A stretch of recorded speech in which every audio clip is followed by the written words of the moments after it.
Hello, everybody, and welcome to At the Coalface Live, which is basically my cheeky look back at the week that was in digital and e-commerce. It's great to have you here. I'll give it just a couple of minutes for everybody to, recognize that the stream is running and join the stream. And last Friday was my first ever live stream on At the Coalface Live.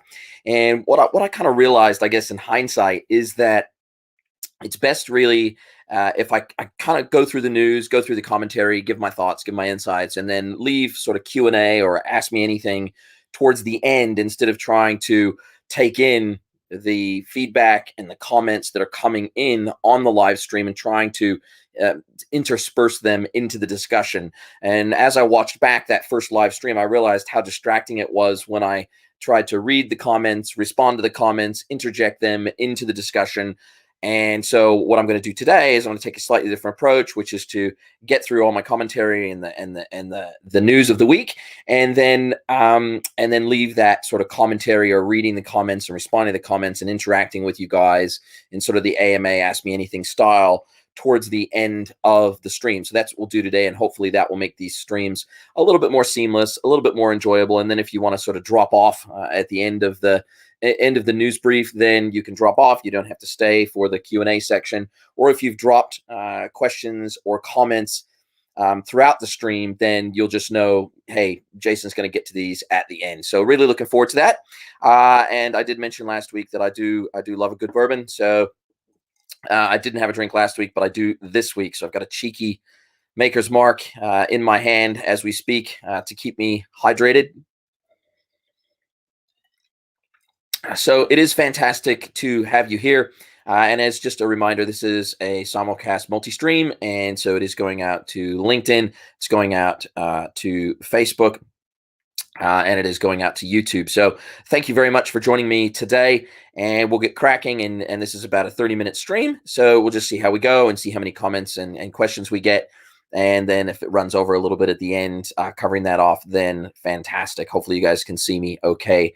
It's a bit of sunshine coming in from weird angles into my living room. So anyways, without further ado, we'll kick things off.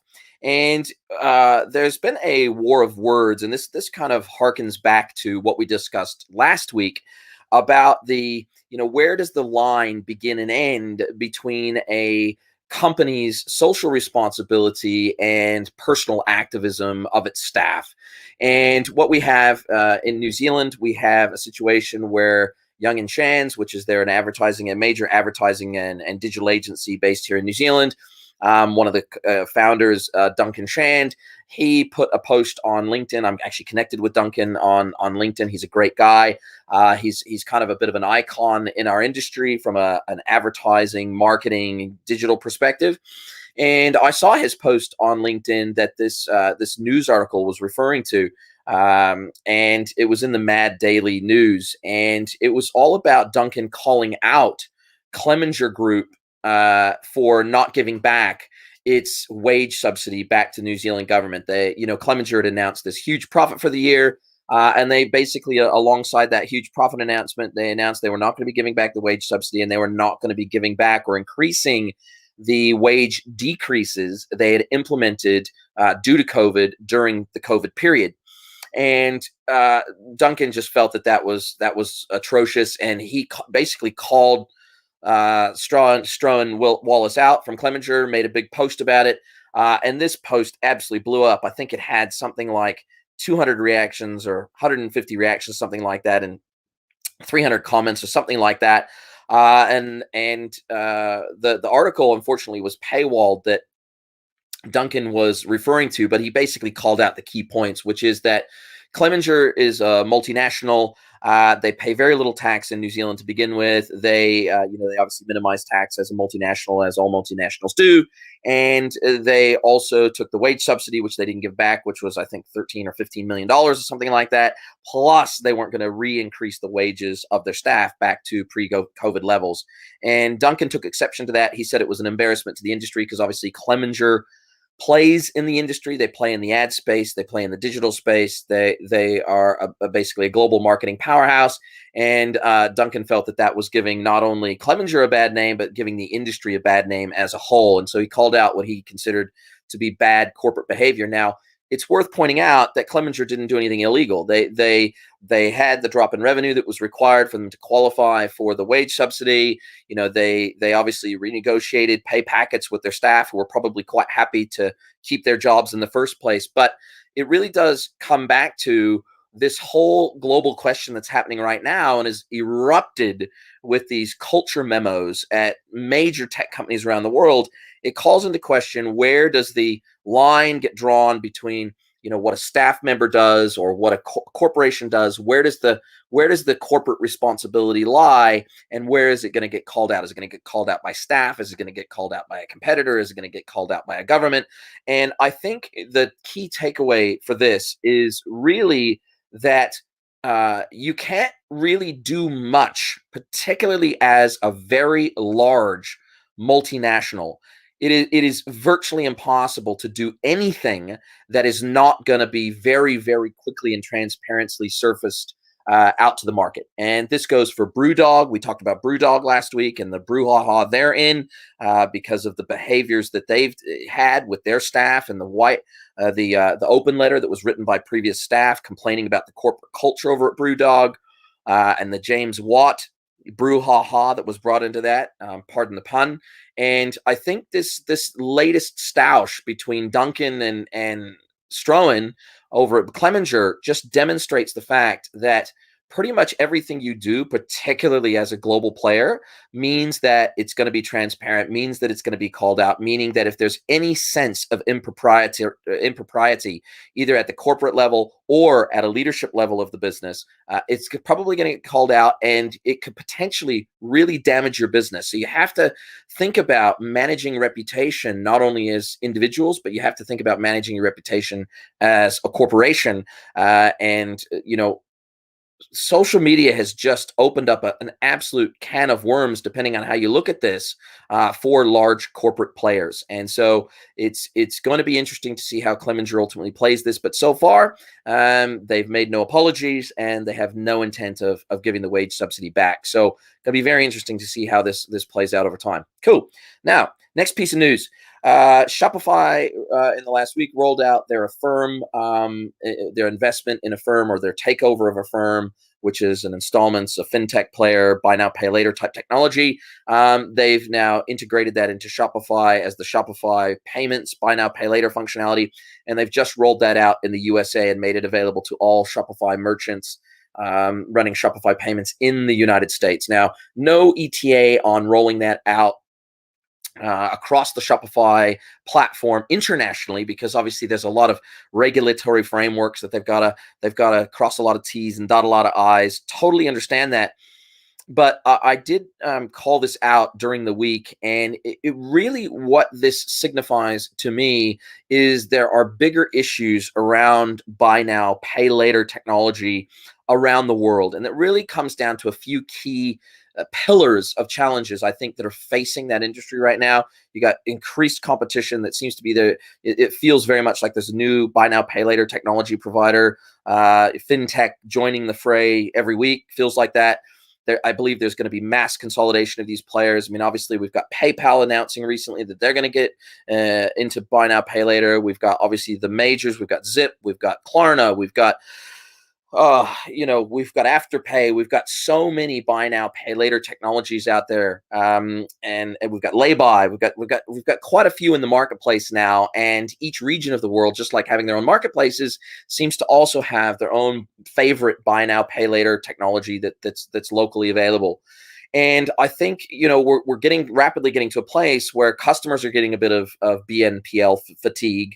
And I think adoption is going to plateau, but we're also getting a situation where merchants are getting buy now, pay later fatigue, because they have to implement every single payment method that's popular at that particular point in time, and that usually incurs high costs, development costs, integration costs, and there's generally a bit to it. So there's a lot involved in this, and I think this Shopify piece, one ring to rule them all for Shopify, because Shopify charges, a surcharge for any foreign payment gateways that you use with their platform. They really are trying to consolidate all of their payment services into Shopify payments, and making sure that they can meet all the requirements of their merchants, all using their own fintech, their own in-house fintech that they can make a margin on, even if it's white labeled fintech. In this case, it's a firm fintech, and Stripe is the underlying technology under Shopify payments. So I think this really just calls into, or brings into focus, this free for all around the world around buy now, pay later. And probably one of the most egregious components of this for merchants is really the no surcharges rule, that all of these, in fact, I don't think there's a single one off the top of my head that I can remember that does not have a no surcharge policy written into their merchant agreement that says you cannot pass on the surcharges or the costs of using that gateway as a merchant to the end customer. Now that's tough, because in some cases, you're talking 5, 6, 7, 8, 9% in some cases cost to merchant to use these gateways, for which that's what they are. I mean, they're gateways. Sure, they're providing credit to the end consumer, and it's free to the end consumer to buy in installments like that. And it to the consumer, it's basically just another digital wallet. They load up their credit card in something like an Afterpay, and then when they pay at checkout using Afterpay, those installments are automatically pinged and debited from their credit or debit card automatically by Afterpay at the appropriate installment milestones. So I think we're going to see some really interesting things happen in the buy now, pay later space over the next 12 to 18 months. I think regulation is coming to the industry. Credit card companies, the international credit card acquiring companies, Visa, MasterCard, etc., they all have been forced through regulation to allow merchants to charge surcharges for using credit cards, particularly for contactless.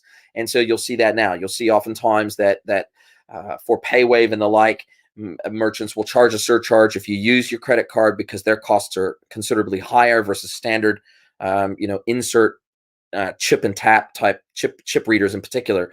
And so I think we're going to see some interesting things happening in the buy now, pay later space. I think, one, there's going to be a little bit of merchant backlash. Two, there's going to be a little bit of probably end customer backlash over the proliferation of too many services being available in the market, and them getting fatigue over knowing which one to sign up with, or do I have to sign up with them all? And then the final one, I think there's some regulation coming to the industry in the form of the ability for merchants to charge surcharges. In the meantime, what some merchants are doing to counter this inability to charge a surcharge or pass a surcharge on is to instead of that is to discount specific payment methods. So if you use a standard credit card payment method, or you use PayPal, or you use direct credit or something like that, then sometimes what they'll do is to effectively surcharge without charging a surcharge, is to discount specific payment methods, and that kind of can get around that surcharge ruling in most merchant agreements. So really interesting space. I think it's brought some really important competition to the credit card only space in terms of payment gateways. But I think there are changes coming to the industry owing to competition, consolidation, and surcharge and regulation. So let's just see how that plays out over the next 12 or 18 months. Cool. Now the next piece really has to speaking to tech, kind of wearables, e-commerce, where those overlap, interactive in-home devices. We've got a lot of devices in the market, voice activated devices, Google at Home, and we've got the Amazon devices, and we've got we've got a lot of devices in our home that can either listen to us and respond, or that they interact with the internet, with our wearables and things like Fitbits, and there's a lot of technology that is in and around us at our homes other than just our cell phone. And I think what this particular news announcement speaks to is that invasion, or that continued invasion, of both tech and commerce into our everyday life, including our personal life at home in the four walls of our house. And that really is Lululemon's announcements around some new tech ambitions around their Mirror acquisition and some other plays that they're trying to make into the connected home, and trying to tie all that together with their brand and with their products, their workout gear, their clothing, etc. And we have to remember that this, again, hints at a much bigger picture of the blending of commerce and wearables and connected devices and in-home devices. And when we think about Mirror, which is effectively a virtual workout device, if you want to think of it that way, where you can participate in workout programs in your home that are delivered to you via the Mirror device. And, a lot of people in the market, they really questioned why Lululemon bought Mirror in the first place. And it's interesting because they initially made a $34 million Mirror investment, in 2019, and then they bought it outright in 2020. And in their latest quarterly earnings call, they mentioned Mirror 30 times, or over, I think it was over 30 times actually, in their latest quarterly earnings call. And so they really, they from a D2C perspective, direct-to-consumer perspective, they are absolutely killing it. Digital and direct-to-consumer as a percentage of their total revenues is through the roof. It's well over 50%. I think it was 65% or something like that. It's a huge percentage of their revenues. So as a direct-to-consumer play, they're kind of on par with a Nike in terms of what most retailers would put up on a pedestal as a direct-to-consumer brand that is just crushing direct-to-consumer play, omni-channel, playing internationally, have their own physical stores, have these connected devices that they can then push advertising through of their own products, and it creates a tighter brand connection with their workout gear and the actual workouts themselves. So there's a lot of opportunity for Lululemon to continue to grow, but I think the wider context of this announcement, and more importantly, how they intend to more tightly integrate Mirror into the brand, the overall Lululemon brand experience, and maybe even the in-store experiences, it just hints at the wider tech ambitions of a lot of these retail manufacturing brands, or these D2C brands, how they are becoming increasingly tech driven, and how that is separating the winners from the losers. And all we have to do is look at Amazon as a prime example of this. One of the most high tech companies in the world, and they're really primarily a logistics company before they are a retailer. So tech is becoming absolutely mission critical to retail success. And I only see that continuing to grow moving forward. So big announcements out of Lululemon around Mirror and what they have in mind for that. So pretty amazing. Sorry about the light. The curtain is kind of closed. There's a little gap there. So hopefully as the sun goes down, hopefully it won't be too as bright in my face. The next big thing that has come out this week is huge announcements by both Amazon and Alibaba around robotics and automated logistics and automated fulfillment. And again, this hints back at the massive tech investments that all of the major retail players and marketplaces are pouring into both internal and delivery logistics. And they've both announced huge things. So basically, Alibaba announced a huge trial, unmanned delivery vehicles going out to 30 universities in China for testing over the last year. They found that the statistic was something like each robotic delivery vehicle could deliver up to 150 packages a day. And apparently they had something, it was well over a 98% customer satisfaction rate. So pretty impressive rollout, and they're going to be rolling that out more broadly across China moving forward. So pretty impressive outcome out of Alibaba and their autonomous delivery vehicles. And I think we're going to see this, and Amazon's been testing a lot of autonomous delivery vehicles for a long time, and drones, etc. So it's going to be very interesting to see how these two competitors in the marketplace space continue to roll out tech, continue to invest billions of dollars in logistics tech.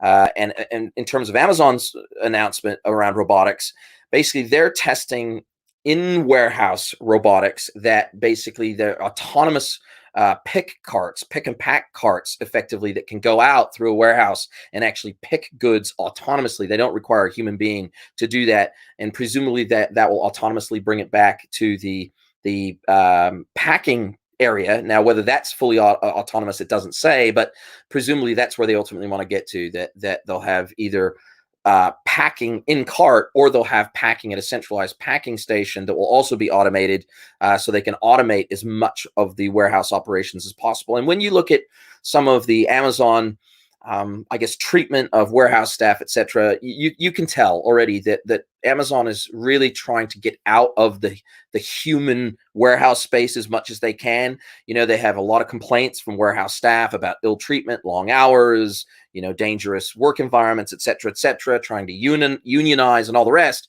And you can understand why Amazon is pouring so much money and so much effort into automating the warehouses, because really they don't want to deal with the human element anymore. They really, although these staff may be complaining about the work environment, etc., what they're probably going to find within the next 5 to 10 years is that there'll just be no or very few warehouse jobs at Amazon's warehouses left available anyway. So Amazon just does not want to have to deal with the human element in their business in every way that they can avoid it. So this falls right in line with kind of their modus operandi. So really interesting stuff out of Amazon. A few big announcements this week in the social space and social as it overlaps with commerce space. And one of those is that TikTok has replaced YouTube as the top sponsor at Vidcon this year. So YouTube is typically the headline sponsor of VidCon every single year, and apparently it's held that title sponsorship spot every year since 2013. And TikTok is now taking that over. Now, what's interesting is that we see TikTok and YouTube going head to head right now, testing commerce functionality. So we've got product recommendations rolling out beta, at least in the United States, for YouTube, so they can auto-detect products in videos that are played across their network, and then make product recommendations alongside the video that come from Google Shopping. And you can click through on those and actually purchase those through the Google Shopping feed, which comes in, and the product recommendations are matched based on machine vision, understanding what is happening in a video and what the products are, and doing a match with those products in the Google Shopping feed and making a product recommendation. So these aren't ads. These are actually product recommendations that you can buy right there, as opposed to an ad that links to a brand's website, for example. Well, TikTok is doing very similar things and bringing a lot more commerce functionality into the platform. And so there's absolutely an all-out war for the consumer dollar across video and across social, and TikTok and YouTube are going hammer and tongs at this. So it's really interesting to see TikTok usurp YouTube. It's not like, YouTube with Google money behind them probably couldn't afford it. It's obviously a scenario where TikTok felt that this was such an important space for them to own from a brand perspective, that they they felt that, hey, we have to own this. We have to own this naming rights to this. So who knows what kind of backroom deals had to take place to displace YouTube as the headline sponsor for VidCon. But we're going to definitely be watching that.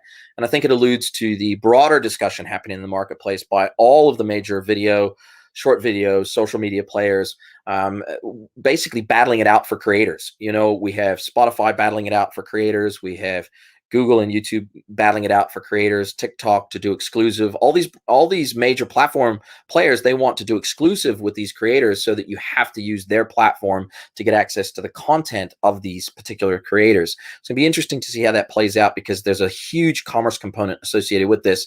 And the major social players particularly are trying to surface tools to allow the creators to get a piece of the commerce pie when the transaction takes place within those apps. So really interesting.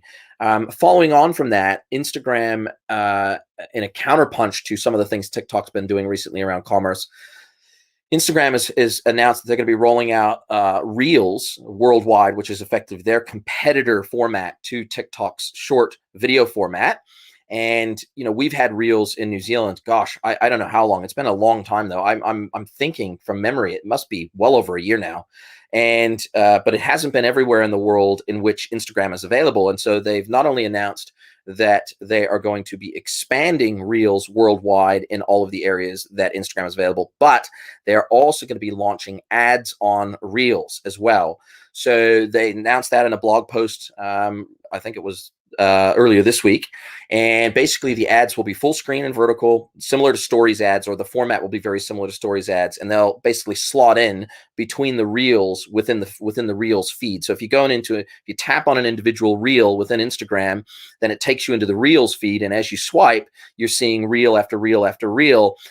from different creators in that feed based on the algorithm of the feed. And then effectively what they're going to allow is ads to be injected in between individual creator reels as an ad placement. And so, Instagram's going pretty hard on the whole ad component. And obviously with their Facebook ad management platform and ad manager, making that seamlessly accessible for all of the different ad types and format types across both Instagram and Facebook. They've got a pretty powerful ad platform, and realistically speaking, TikTok's ad platform is really immature and really nascent in comparison. So it's going to be very, very interesting to see from a commerce perspective and from a brand management and ownership perspective, how do brands decide which formats on Instagram are they going to use the most, both for content, paid content, partnered content, native content, but also ads.